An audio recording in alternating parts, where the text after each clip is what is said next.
తెలంగాణ రాష్ట్రం ఏర్పడ్డాక తొలిసారిగా కొలువుల మేళాను ప్రభుత్వం ప్రకటించడంతో తెలంగాణ నిరుద్యోగుల్లో సంతోషం వ్యక్తమవుతోంది. మళ్లీ పుస్తకాల దుమ్ము దులుపుతోంది నిరుద్యోగ యువత. నగరాల్లో ప్రధాన కోచింగ్ సెంటర్లకు పరుగులు పెడుతున్నారు. రాష్ట్ర విభజన తర్వాత ఎప్పుడెప్పుడా అంటూ ఎదురు చూస్తున్న కొలువుల జాతర రానే వచ్చింది. ఇంకే ఉంది, నిరుద్యోగ యువత మళ్లీ పుస్తకాలతో కుస్తీ పట్టేందుకు రెడీ అయింది. ప్రిపరేషన్ అంటూ చాలా రోజుల తర్వాత మళ్లీ కోచింగ్ సెంటర్లకు క్యూ కడుతున్నారు. దాదాపు వివిధ శాఖల్లో 15,000 ఖాళీల్ని భర్తీ చేసేందుకు ప్రభుత్వం నిర్ణయం తీసుకోవడంతో నిరుద్యోగులు హర్షం వ్యక్తం చేస్తున్నారు. నేను గత 3 సంవత్సరాల నుండి ప్రిపేర్ అవుతున్న గ్రూప్ 2. ఇప్పుడు 15,000 పోస్టులను ప్రకటించారు. దాంట్లో మొత్తం ఎస్ఐ కానిస్టేబుల్, ఎస్ఐ కానిస్టేబుల్ అవే ప్రకటించితే మిగతా వాళ్ళని తేడుకోవాలి. దాని గురించి మేము గట్టిగా అడుగుతున్నాము. మాలాంటి వాళ్ళకు ఎంతోమంది ఉన్నారు కదా, వాళ్ళకు కూడా న్యాయం చేసేటట్టు, అందరికీ న్యాయం చేసేటట్టు సమానమైన పోస్టులు లాంటివి ఇవ్వాలి.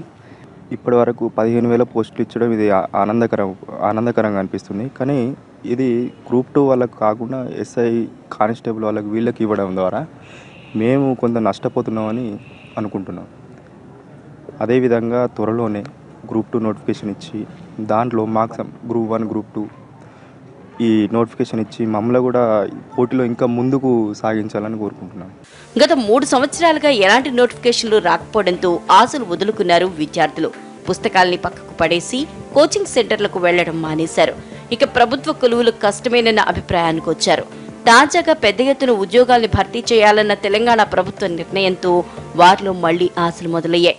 3-4 సంవత్సరాల కాలంగా ఎదురు చూస్తున్నాం. మేము ఈ పోస్టులు వచ్చినా మేము చాలా ఆనందంగా ఉన్నాం. 15,000 పోస్ట్ అంటే ఓకే, వేరే గవర్నమెంట్ వేరే ప్రభుత్వం కంపేర్ చేస్తే మన ప్రభుత్వం చాలా బెటర్.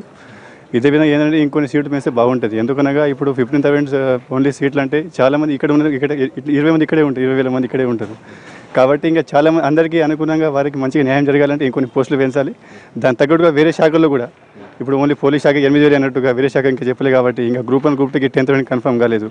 ఇంకా ఏ కోర్సు వాళ్ళకు ఎవరికి మన ఎంత సీట్లు భర్తీ అయ్యే విధంగా ఉన్నాయో, ఎవరికి ఏ విధంగా ఏ సీట్లు కావాలో వారికి తగ్గట్టుగా అంత మాత్రమే కేటాయించాలి. గత ప్రభుత్వ కాలంలో ఉద్యోగాలు లేక తీవ్రంగా నష్టపోయామన్న భావనలో ఉన్న విద్యార్థులకు వయోపరిమితిని 34 నుంచి 44కి పెంచుతున్నట్లు ప్రభుత్వం తీసుకున్న నిర్ణయాన్ని స్వాగతిస్తున్నారు. వయోపరిమితి కూడా సడలించారు కదా, ఒక 10 సంవత్సరాలు. సో అది బెటరే. కొంచెము ఏరే వాళ్ళు రాసుకోవడానికి కూడా కొంచెం మంచిగానే ఉంటుంది. కానీ ఇప్పుడు ఇంకా టైం జూలైలో ఇస్తున్నానని చెప్పారు 25,000. ఆ 10,000 కూడా గ్రూప్ 2 మాలాంటి వాళ్ళు ప్రిపేర్ అయ్యే వాళ్ళకి ఉపయోగపడే విధంగా తొందరగా రిలీజ్ చేస్తే మేము కూడా హ్యాపీగా ఫీల్ అవుతాం. ఇంత కాంపిటీషన్కి 15,000 పోస్టులు అంటే సరిపోవు, చాలా కష్టమవుతుంది. 2 years నుండి ప్రిపేర్ అవుతున్నాం. ఇంటి నుండి అమ్మా నాన్న కష్టపడి పంపడం ఇబ్బందిగా ఉంది. మేము పార్ట్ టైం జాబ్ చేద్దామంటే ఇది మళ్ళీ ఇంత ప్రిపేర్ అవి మళ్ళీ సబ్జెక్ట్ పోతుందని భయం కొద్దీ ఉంటున్నాం. తొందరగా పోస్టులు ఎక్కువ రిలీజ్ చేయాలని కోరుకుంటున్నాం.